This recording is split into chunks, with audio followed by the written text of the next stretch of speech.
Isang mapagpalang araw sa lahat mga kagimat. Dito tayo ngayon sa bundok mga kagimat. At yan mga kagimat. At papakita ko sa inyo mga kagimat, ito yung tinatawag ditong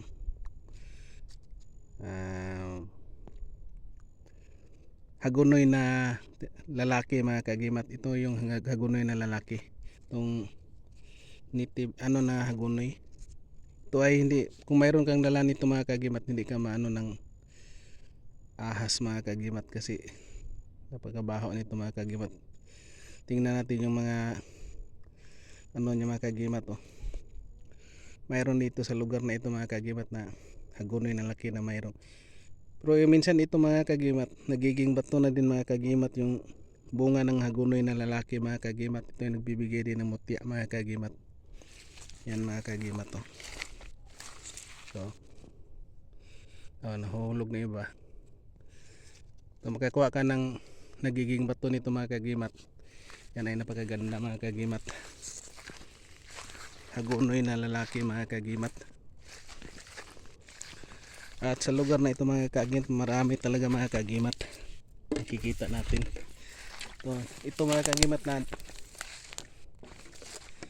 damo mga kagimat. Ito ay panghalo din sa nilagang manok mga kagimat.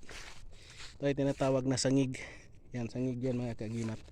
Ito yung hagunoy na parang na mga kagimat, yung babae na hagunoy yan.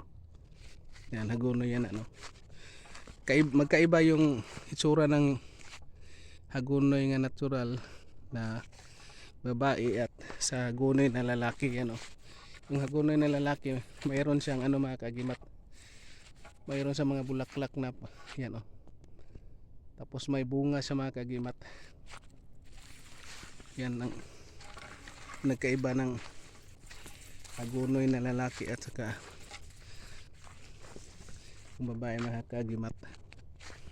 Yan, pasyal na naman tayo dito sa bundok mga kagimat. Diyan nakarating na din tayo dyan sa taas, yung sa pinakadulo mga kagimat. Yung bago nating mga kagimat sagingan, may talim na saging na tundan. Yan mga kagimat.